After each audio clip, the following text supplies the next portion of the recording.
ناظرین آداب، اردو خبرنامے میں آپ کا استقبال ہے۔ میں ہوں اسماعیل ریحان۔ ڈالتے ہیں سرخیوں پر ایک نظر۔ وزیر فائنانس نرملا سیتارمن نے پیش کیا عام بجٹ، روزگار، ہنر اور نوجوانوں پر توجہ مرکوز۔ کنوڑ یاترا پر سپریم کورٹ کا فیصلہ، بھائی چارہ کی فتح، مظفر نگر کے مسلم دکانداروں میں خوشی کی لہر۔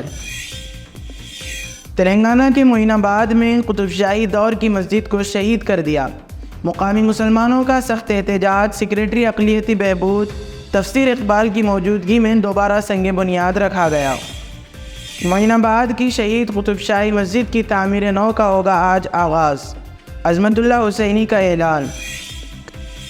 کملا ہیرس کو شکست دینا زیادہ آسان ہوگا، امریکی صدارتی امیدوار ٹرمپ کا دعویٰ۔ اب نظر ڈالتے ہیں تفصیل کی جانب۔ مرکزی وزیر فائنانس نرملا سیتارمن نے عام بجٹ 2024 پیش کر دیا ہے۔ یہ 7ویں بار ہے جب نرملا سیتارمن کو بجٹ پیش کرنے کا موقع ملا۔ مودی حکومت کا یہ 13واں بجٹ ہے۔ مرکزی کابینہ نے منگل کو NDA حکومت کی تیسری مدت کے لیے پارلیمنٹ میں پہلا عام بجٹ پیش کرنے کی منظوری دے دی۔ عام بجٹ کو پارلیمنٹ کی کارروائی شروع ہونے سے پہلے وزیر اعظم نریندر مودی کی زیر صدارت کابینہ کی میٹنگ میں منظوری دی گئی۔ اس کے بعد نرملا سیتارمن نے لوک سبھا میں بجٹ پیش کر دیا۔ اس سے قبل سیتارمن نے صدر دروپدی مرمو سے ملاقات کی تھی۔ نرملا سیتارمن نے اپنی بجٹ تقریر میں متعدد اعلانات کیے اور بجٹ کو غریبوں، خواتین، نوجوانوں اور کسانوں پر توجہ دینے والا قرار دیا۔ بجٹ پیش کرتے ہوئے نرملا سیتارمن نے کہا، ہماری توجہ غریبوں، خواتین، نوجوانوں اور کسانوں پر ہے۔ ہندوستان کے عوام نے تیسری بار وزیر اعظم نریندر مودی کی قیادت والی NDA حکومت پر اپنے اعتماد کا اظہار کیا ہے۔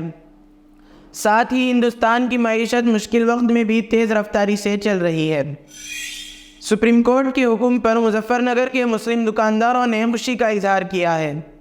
فیصلہ آتے ہی انہوں نے اپنی دکانوں سے ناموں کی تختیاں ہٹانی شروع کر دی۔ دوسری طرف اپوزیشن سے تعلق رکھنے والی جماعتوں نے بھی اس فیصلے کا خیر مقدم کیا ہے اور اسے سماجی آہنگی کی جیت قرار دیا ہے۔ عدالتی فیصلے سے خوش مسلم دکانداروں کا کہنا تھا کہ ناموں کی تختیاں لگا دینے کے بعد ان دکانوں پر آنے والے خریداروں کی تعداد میں نمایاں کمی آ گئی۔ یاترا میں شامل لوگ وہاں آتے، تھوڑی دیر رکتے، نام کی پلیٹ دیکھتے اور آگے بڑھ جاتے۔ دکانداروں کا کہنا تھا کہ زیادہ تر ایسا ہی ہوتا تھا۔ یہ صورتحال تقریباً 1 ہفتے سے جاری تھی، لیکن اب جبکہ سپریم کورٹ کا اس تعلق سے فیصلہ آ گیا ہے، کنوڑ یاتریوں کے راستے میں آنے والے مسلم دکانداروں میں خوشی کی لہر دوڑ گئی ہے۔ دکاندار نوشاد، خلیل، گلبہار، نعیم، عارف، شکیل اور یامین نے سپریم کورٹ کے فیصلے کو بھائی چارے کی فتح قرار دیا ہے۔ دکانداروں کا کہنا تھا کہ انتظامیہ کے فیصلے کی وجہ سے ان کا کاروبار بری طرح متاثر ہو رہا تھا۔ سپریم کورٹ کا فیصلہ خوش آئند ہے۔ گزشتہ 1 ہفتے سے پھلوں اور سبزیوں کی فروخت مکمل طور پر کم ہو گئی تھی۔ معین آباد ضلع رنگا ریڈی میں مسجد کو شہید کر دیا گیا۔ 10 ایکڑ ریئل اسٹیٹ وینچر کی آڑ میں 10 گھنٹہ زمین کے لیے لینڈ مافیا نے قطب شاہی دور کی قدیم مسجد کو شہید کر دیا۔ واقعے کی اطلاع ملنے کے بعد معین آباد نرسنگی میں کشیدگی پھیل گئی اور مسلمانوں نے سخت احتجاج درج کروایا۔ جیسے ہی اس مذموم حرکت کی اطلاع وقف بورڈ اور محکمہ اقلیتی بہبود کو ہوئی، IGV اسپیشل سیکریٹری اقلیتی بہبود جناب تفسیر اقبال معین آباد پہنچ گئے اور حالات کا جائزہ لیا۔ مسلمانوں سے بات کی اور سب دفعات کے تحت کارروائی کے لیے پولیس کو حکم دیا۔ مسجد کے دوبارہ سنگ بنیاد اور تعمیری کاموں کے آغاز تک اسپیشل سیکریٹری معین آباد میں رہے۔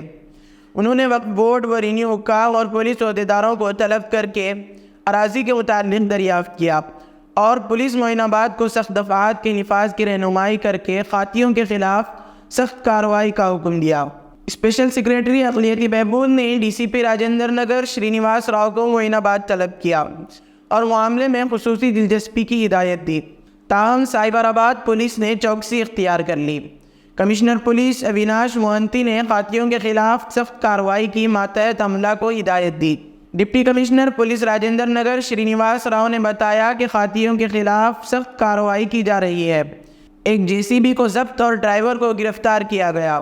DCP نے بتایا کہ اس وینچر میں ملوث ہر شخص کی تفصیل حاصل کی جا رہی ہے۔ جن کے خلاف سخت کارروائی کی جائے گی، کسی کو بخشا نہیں جائے گا۔ انہوں نے کہا کہ امن کو بگاڑنے اور بھائی چارے کو متاثر کرنے کی مذموم حرکت ہے جس کو برداشت ہرگز نہیں کیا جائے گا۔ انہوں نے بتایا کہ پولیس کی نگرانی اور اسپیشل سیکریٹری اقلیتی بہبود کی موجودگی میں مسجد کا سنگ بنیاد رکھا گیا۔ انہوں نے بتایا کہ سخت ترین دفعات کے تحت مقدمہ درج کر لیا گیا اور قاتلوں کی جلد گرفتاری عمل میں آئے گی۔ صدر نشین وقف بورڈ سید عظمت اللہ حسینی نے معین آباد میں 400 سال قدیم تاریخی قطب شاہی مسجد کی شہادت پر سخت برہمی کا اظہار کیا۔ منگل کو وقف بورڈ کی جانب سے مسجد کی تعمیر نو کا آغاز کرنے کا اعلان کیا۔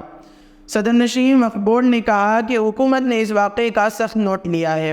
صدر نشین وقف بورڈ سیکریٹری اقلیتی بہبود تفسیر اقبال اور پولیس کے عہدیدار فوری وہاں پہنچ گئے۔ مقامی مسلمانوں کے ساتھ مسجد کا سنگ بنیاد رکھا گیا ہے۔ عظمت اللہ حسینی نے بتایا کہ چلکور ولیج معین آباد منڈل میں سروے نمبر 133 کے تحت 480 گز وقف اراضی ہے جس پر مسجد تعمیر ہے، جس کا رینیو ریکارڈ موجود بھی ہے۔ مسجد کے انہدام پر پولیس میں شکایت درج کروائی گئی ہے۔ انہوں نے مسجد کے انہدام پر شدید برہمی ظاہر کی اور کہا کہ ایسی حرکتوں کو ہرگز برداشت نہیں کیا جائے گا۔ امریکی صدر جو بائیڈن نے گزشتہ روز امریکی صدارت کے لیے اپنی نائب صدر کملا ہیرس کی امیدواری کی حمایت کرتے ہوئے کہا کہ سابق صدر ڈونلڈ ٹرمپ کے خلاف ڈیموکریٹس کی قیادت کرنے کا مقصد مزید متعصبانہ انتشار سے بچنا ہے۔ دوسری طرف ٹرمپ نے اپنے رد عمل میں کہا ہے کہ کملا ہیرس کو شکست دینا بائیڈن کے مقابلے میں اور آسان ہوگا۔